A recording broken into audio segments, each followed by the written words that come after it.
என் கையில் 3 news paper இருக்குது. எனக்கு இதில் ஒரு 3 டீம் லீடர் வேணும். யார் வர்றா? வாங்க. Very good. சத்யசீலன் அண்ணா வாங்க. இன்னொருத்தர் நீங்கள் ஒரு பேப்பர் பிடிச்சிக்கோங்க. சத்யசீலன் ஒரு பேப்பர். சத்யசீலன் நீ இந்த பக்கம் வந்துருமா, இங்கே நடுவில் கீழே அப்படி விரிச்சிக்கும். இந்த பேப்பர் வந்து கிழிஞ்சிடக்கூடாது. கிழிஞ்சதுன்னா அந்த குரூப் அவுட்டு. ஓகேவா?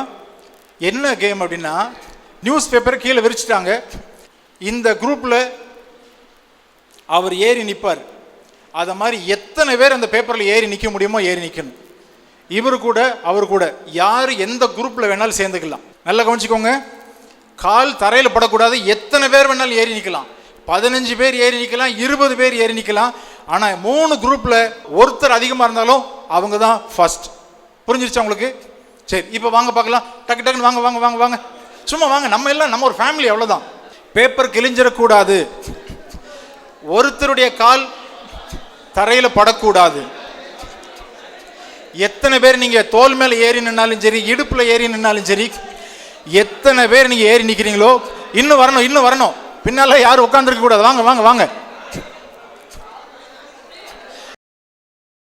சின்ன பையங்களா இருந்தாலும் சரி, பெரியவங்களா இருந்தாலும் சரி, யாரா இருந்தாலும் சரி, தரையில் கால் படக்கூடாது. பேப்பர் கிழியக்கூடாது. ஒரு குரூப்புக்கு பேப்பர் கிழிஞ்சிருச்சு. எத்தனை பேர் நீங்கள் ஏறி நிற்பீங்களோ தெரியாது. நான் ஸ்டாப்னு சொல்லும்போது உங்கள் குரூப்பில் இருக்கிறவங்கள கவுண்ட் பண்ணி பார்ப்போம். யார் அதிகமாக இருக்கிறாங்களோ அவங்க தான் வின் பண்ணியிருக்கிறாங்க. இன்னும் யாரும் ஏறி நிற்கணும்னா ஏறி நிற்கலாம். தரையில் படக்கூடாது. கால் தரையில் பட்டால் அவங்கள நாங்கள் கணக்கில் சேர்க்க மாட்டோம். தரையில் படக்கூடாது. Ready, 1 2 3 stop. சரி, இப்போ அந்த குரூப்பில் எத்தனை பேர் என்னங்க பார்க்கலாம்? ரைட், விட்டுருங்க விட்டுருங்க விட்டுருங்க. வாங்க தனியாக. எத்தனை பேர் அதில்? நீங்களே என்னங்க? எத்தனை பேர்? 2 4 6 7 பேர். ரைட். இதில் எத்தனை பேர்? 9 பேர். ரைட். இதில் சரி வாங்க. 8 பேரா? ரைட். இவங்க 8 பேர், அவங்க 7 பேர், இவங்க 9 பேர். சத்யசீலன் குரூப் வந்து 9 பேர் நின்று அவங்க வின் பண்ணிட்டாங்க. ஒரு கிளாப் பண்ணிடலாமா?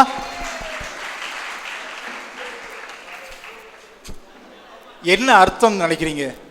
ஒரு குரூப் ஜெயிக்கணும்னா ஒருத்தர் கையில் மிதிப்பாங்க, காலில் மிதிப்பாங்க, இடம் நெருக்கடி, தோலில் ஏறுவாங்க, அது ஏறுவாங்க, இது ஏறுவாங்க. அந்த குரூப்பை வின் பண்ணுறதுக்காக எவ்வளவு சகிப்புத்தன்மையோடு கூட கால் வெளியே வரக்கூடாது. அதே நேரம் பேப்பரில் நிற்கணும். இது என்ன அப்படின்னா டீம் ஒர்க். ஆண்டவர் மோசையை பார்த்து நீ எகிப்துக்கு போகணும்னு சொன்ன உடனே அந்த மோசை உடனே என்ன சொன்னார் தெரியுமா? ஆண்டவரே, ஐயோ எனக்கு திக்குவாய் ஆண்டவரே, என்னால் போக முடியாது. அந்த திக்குவாயை ஆண்டவருக்கு சுகமாக்குறதுக்கு எவ்வளோ நேரம் ஆகும்? ஒரு சொடக்கூடுற நேரம் தான். திக்குவாயை சரியாக அப்படின்னா உடனே திக்குவாய் சரியாயிரும். ஆனால் ஆண்டவர் அப்படி செய்யலை. உடனே என்ன பண்ண தெரியுமா? நீ ஆரோனை கூட கூட்டிட்டு போன்னு சொன்னார். அப்போ என்னன்னா டீம் ஒர்க்கை வந்து ஆண்டவர் விரும்புகிறார். சாத்தானுடைய ராஜ்யத்திற்கு சேதத்தை உண்டாக்க வேண்டுமானால், தேவனுடைய ராஜ்யம் கட்டப்பட வேண்டுமானால் டீம் ஒர்க் வேணும். அதில் ஒருத்தர் காலை மிதிப்பாங்க, கால் வலிக்கும். ஒருத்தர் தோல் மேலே ஏறி நிற்பாங்க, வலிக்கும். நெருக்கடி. வெளியே நிற்கிறவங்களா எப்படி நிற்பாங்களோ தெரியும். உள்ள நிற்கிறவங்க நசுங்கிட்டு நிற்பாங்க. இதெல்லாம் எதுக்கு? சில காலம் சில காலம் சில காலம், கொஞ்ச நேரம், அந்த கேம் முடிகிற வரையிலும், அவ்வளோதான்.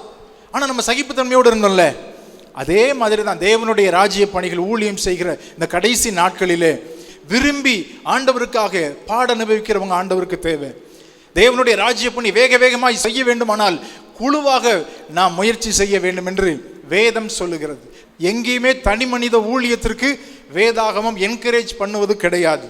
டீம், குழுவாக ஊழியம் செய்ய வேண்டும், ஆண்டவருக்கு பிரியமாய் இருக்க வேண்டும் என்று ஆண்டவர் விரும்புகிறார். சரி, அதுதான் அந்த கேமினுடைய கருத்து.